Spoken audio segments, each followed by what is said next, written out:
धर्मराज युधिष्ठिर बोले, हे भगवान, आपने माघ के कृष्ण पक्ष की शक्तिला एकादशी का अत्यंत सुंदर वर्णन किया। आप स्वदेज, अंडज, उद्भिज और जरायुज चारों प्रकार के जीवों के उत्पन्न, पालन तथा नाश करने वाले हैं। अब आप कृपा करके माघ शुक्ल एकादशी का वर्णन कीजिए। इसका क्या नाम है, इसके व्रत की क्या विधि है और इसमें कौन से देवता का पूजन किया जाता है? श्री कृष्ण कहने लगे कि हे राजन, इस एकादशी का नाम जया एकादशी है।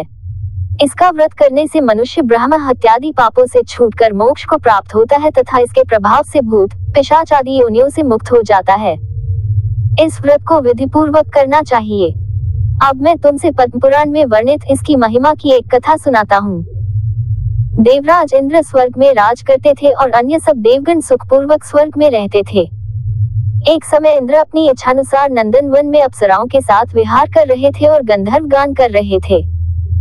उन गंधर्वों में प्रसिद्ध पुष्पदंत तथा उसकी कन्या पुष्पवती और चित्रसेन तथा उसकी स्त्री मालिनी भी उपस्थित थे। साथ ही मालिनी का पुत्र पुष्पवान और उसका पुत्र माल्यवान भी उपस्थित थे। पुष्पवती गंधर्व कन्या माल्यवान को देखकर उस पर मोहित हो गई और माल्यवान पर काम बाण चलाने लगी। उसने अपने रूप, लावण्य और हाव भाव से माल्यवान को वश में कर लिया।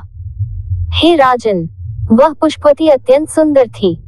अब वे इंद्र को प्रसन्न करने के लिए गान करने लगे, परंतु परस्पर मोहित हो जाने के कारण उनका चित्त भ्रमित हो गया था।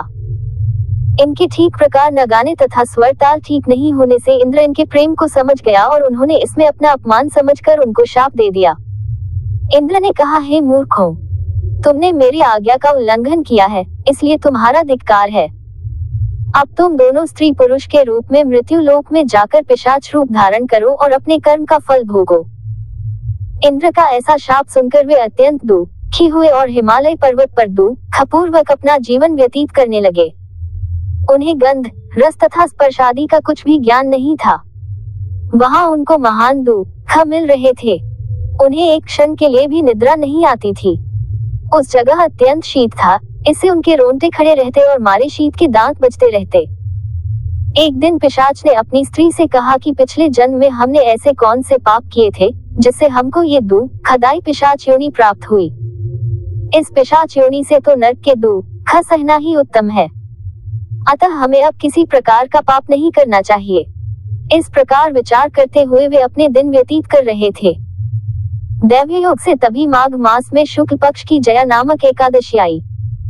उस दिन उन्होंने कुछ भी भोजन नहीं किया और न कोई पाप कर्म ही किया।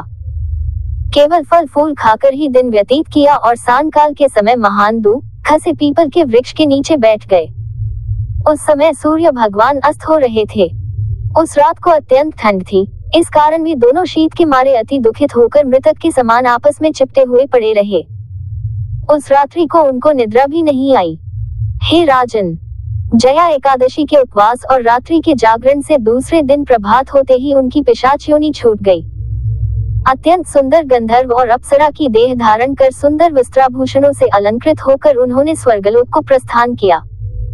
उस समय आकाश में देवता उनकी स्तुति करते हुए पुष्पवर्षा करने लगे। स्वर्गलोक में जाकर इन दोनों ने देवराज इंद्र को प्रणाम किया। इंद्र इनको पहले रूप में देखकर अत्यंत आश्चर्यचकित हुआ और पूछने लगा कि तुमने अपनी पिशाच योनि से किस तरह छुटकारा पाया, सो सब बता लाओ। माल्यवान बोले कि हे देवेंद्र, भगवान विष्णु की कृपा और जया एकादशी के व्रत के प्रभाव से ही हमारी पिशाच देह छूटी है।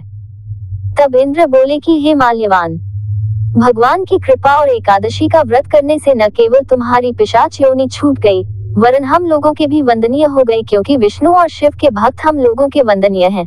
अतः आप धन्य हैं। अब आप पुष्पवती के साथ जाकर विहार करो। श्री कृष्ण कहने लगे कि हे राजा युधिष्ठिर, इस जया एकादशी के व्रत से बुरी योनि छूट जाती है। जिस मनुष्य ने इस एकादशी का व्रत किया है उसने मानो सब यज्ञ, जप, दान आदि कर लिए। जो मनुष्य जया एकादशी का व्रत करते हैं वे अवश्य ही 1000 वर्ष तक स्वर्ग में वास करते हैं।